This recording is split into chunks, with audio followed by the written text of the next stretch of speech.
possible.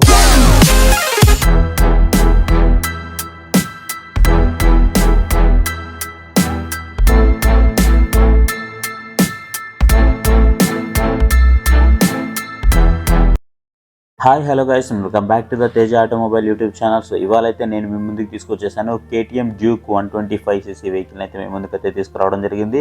So 125cc సెగ్మెంట్లో ఇది king అని అయితే చెప్పుకోవచ్చు. సో ఏ విషయంలో అయినా సరే ఇది మనకి కింగ్ అని అయితే చెప్పుకోవచ్చు. అది ప్రైస్లో అయ్యి ఉండొచ్చు, లేదా టాప్ స్పీడ్లో అయ్యి ఉండొచ్చు, ఫీచర్స్లో అయ్యి ఉండొచ్చు. సో దేంట్లో అయినా సరే ఇది మనకి కింగ్ అయితే అవుతుంది. ఇది మనకి E20కి అప్గ్రేడ్ అయితే అయినటువంటి వెహికల్ అనమాట. ఫేజ్ 2కి అయితే మనకి ఇదైతే అప్గ్రేడ్ అయింది Bs6. అండ్ ఏదైతే మీరు గ్రౌండ్ క్లియరెన్స్ చూస్తున్నారో, సో గ్రౌండ్ క్లియరెన్స్ వచ్చేసి మనకి 155mm వరకు మనకి గ్రౌండ్ క్లియరెన్స్ అయితే ఉంటుంది. సో ఇంకొక 5mm అయినా ఇచ్చి 160 వరకు చేస్తుంటే బాగుండేది అనిపించింది.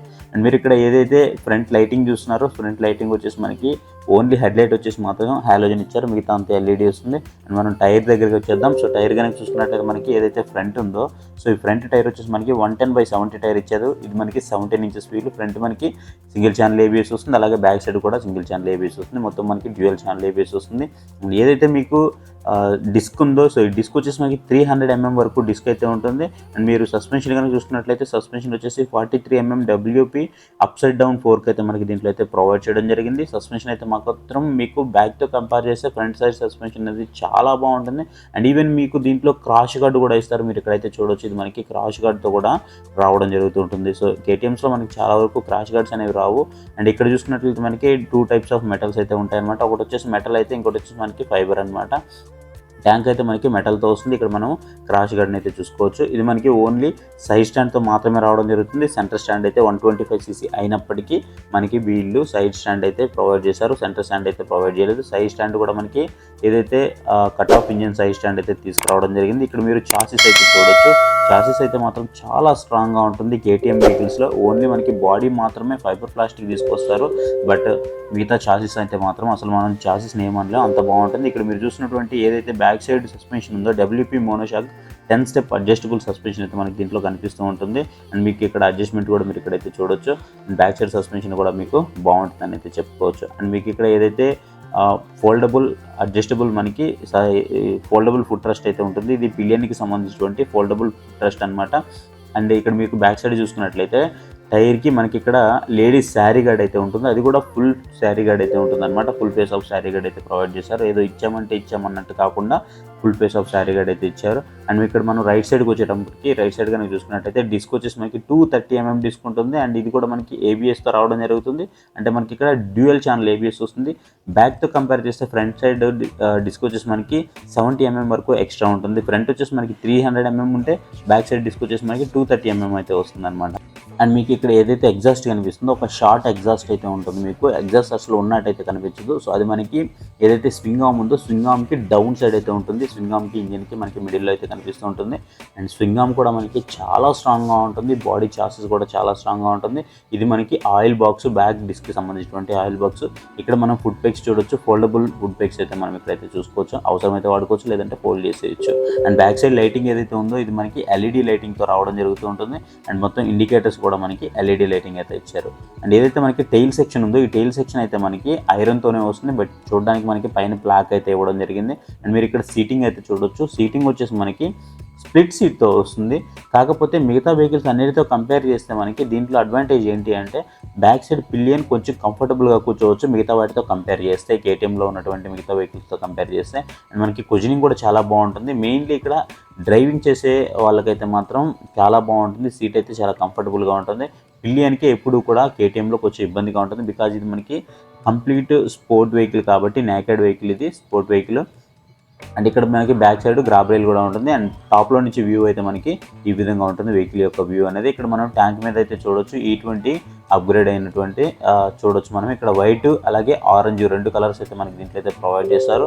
అండ్ ఈ వైట్ మీద మనకి బ్లాక్ కలర్ ఇవ్వడం వల్ల కొంచెం అట్రాక్టివ్గా అయితే కనిపిస్తుంది. అండ్ హ్యాండిల్ బార్ కనుక చూసుకున్నట్లయితే మనకి ఈ విధంగా ఉంటుంది అనమాట. హ్యాండిల్ బార్ అనేది కొంచెం వైడర్గా అయితే మనకి కనిపిస్తూ ఉంటుంది. అండ్ ఇక్కడ చూసుకున్నట్లయితే మీరు ఇక్కడైతే చూడొచ్చు, ఇది వచ్చేసి మనకి లివర్కి ఒక చిన్న నాబ్ అయితే ఉంటుంది. ఇక్కడ కటింగ్ అయితే ఉంటుంది కదా. సో ఈ కటింగ్ మనకి ఎందుకు ఇస్తారు అంటే, ఈవెన్ ఒకవేళ వెహికల్ అనేది కింద క్రాష్ అయి పడింది అనుకోండి, సో అక్కడ వరకు విరుగుతుంది అనమాట. సో సో ఎక్కడ వరకు అంటే అక్కడ వరకు ఇరగకుండా అక్కడ వరకు ఇరుగుతుంది కాబట్టి మిగతా వాటితో మనం అడ్జస్ట్ చేసుకుంటూ నెక్స్ట్ మన నియర్ బై ఉన్నటువంటి మెకానిక్ దగ్గరికి అయితే వెళ్ళిపోయి మనము లేదా షోరూమ్ దగ్గరికైనా వెళ్ళిపోయి మనం లివర్ అయితే చేంజ్ చేసుకోవచ్చు. సో అది మనకి ఆ విధంగా అయితే పనికి వస్తుంది అనమాట. సో నెక్స్ట్ మనము లెఫ్ట్ సైడ్లో చూసుకున్నట్లయితే మనకు అలాగే హై బీమ్ లో బీమ్ ఇచ్చారు, అలాగే పాస్ స్విచ్ ఇచ్చారు, ఇండికేటర్కి సంబంధించినటువంటి స్విచ్చెస్ కూడా మనకి దీంట్లో అయితే ప్రొవైడ్ చేయడం జరిగింది, అలాగే హార్న్ ఇచ్చారు. అండ్ రైట్ సైడ్ వచ్చేసి మనకి పవర్కి సంబంధించినటువంటి స్విచ్చెస్ అయితే మనం ఇక్కడైతే చూసుకోవచ్చు. అలాగే మనకి దాని కిందనే సెల్ఫ్ స్టార్ట్ ఇచ్చారు. అండ్ ఓవరాల్గా అయితే మనకి లుక్ అయితే ఈ విధంగా ఉంటుందన్నమాట.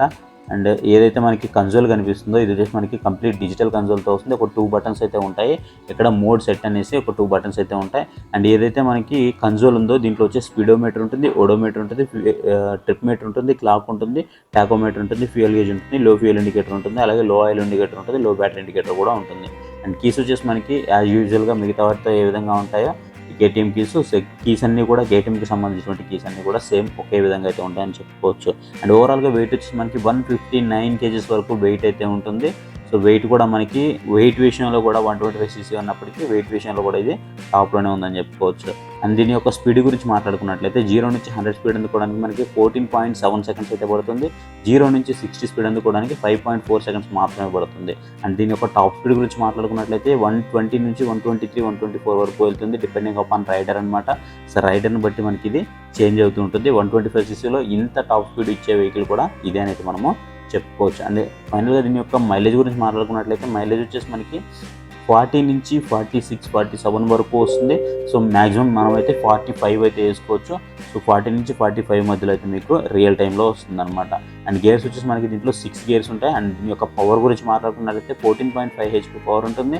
అండ్ 9250 RPM అయితే ఉంటుంది. అండ్ మ్యాక్సిమం టార్క్ వచ్చేసి మనకి 12 Nm టార్క్ ఉంటుంది. అటు వచ్చేసి 8000 RPM అయితే మనకి ప్రొడ్యూస్ చేస్తుంది అనమాట. సో ఫైనల్గా మనకి ఈ విధంగా అయితే ఉంటుంది. ఇకపోతే మనం ప్రైస్ గురించి మాట్లాడుకోవాలి ఇక్కడ. సో ప్రైస్ గురించి కనుక మాట్లాడుకున్నట్లయితే ప్రైస్ వచ్చేసి మనకి 1,78,892 రూపీస్ మనకి ఎక్స్ షోరూమ్ ప్రైస్ అయితే పడుతుంది. ఆన్ రోడ్ ప్రైస్ అయితే కాదు. సో ఆన్ రోడ్ ప్రైస్ అనేది ఒక్కొక్క డిస్టిక్లో ఒక్కోలా ఉంటుంది, ఒక్కొక్క స్టేట్లో కూడా ఒక్కోలా ఉంటుంది.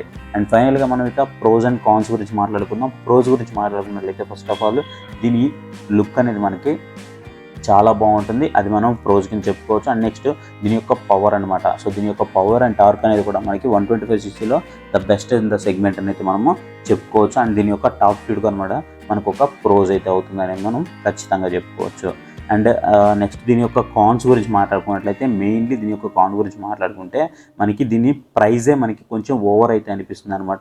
125cc మనము ఇంత పెట్టడం అవసరమా అని అయితే అనిపిస్తుంది. కాకపోతే మనం ఈ 125cc మనకి ఇంత పవర్ కావాలి అని అనుకున్నప్పుడు మాత్రం ఒక కేటీఎం వెహికల్ మనం ఎక్స్పీరియన్స్ చేయాలి, డిఓహెచ్ ఇంజిన్ వెహికల్ ఎక్స్పీరియన్స్ చేయాలంటే మాత్రం ఖచ్చితంగా మీరు ఇదైతే పర్చేస్ చేయాల్సిందే. కాకపోతే ప్రైస్ అయితే మీకు ఎక్కువ ఉంటుంది, ప్రైస్కి తగ్గట్టే ఉంటుంది అనమాట. అంటే మనకి పిండికి తగ్గ రొట్టె అంటారు కదా, సో అలాగే ఉంటుంది అనమాట వెహికల్ కూడా మీకు.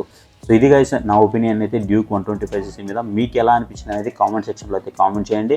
మీకు డ్యూక్ 125 ఇష్టమా లేదంటే కేటీఎంలో మీకు ఏ మోడల్ ఇష్టం అనేది కామెంట్ సెక్షన్లో అయితే కామెంట్ చేయండి. అండ్ ఇంతవరకు మన ఛానల్ ఎవరైనా సబ్స్క్రైబ్ చేయకపోతే ఇప్పుడు మన ఛానల్కి సబ్స్క్రైబ్. గైస్ ఇంతవరకు వీడియో అయితే చూసారు కదా. సో ఈ వీడియో కనుక మీకు ఇన్ఫర్మేటివ్గా అనిపిస్తే ఇంక 2 వీడియోస్ మన ఛానల్లో చూడండి.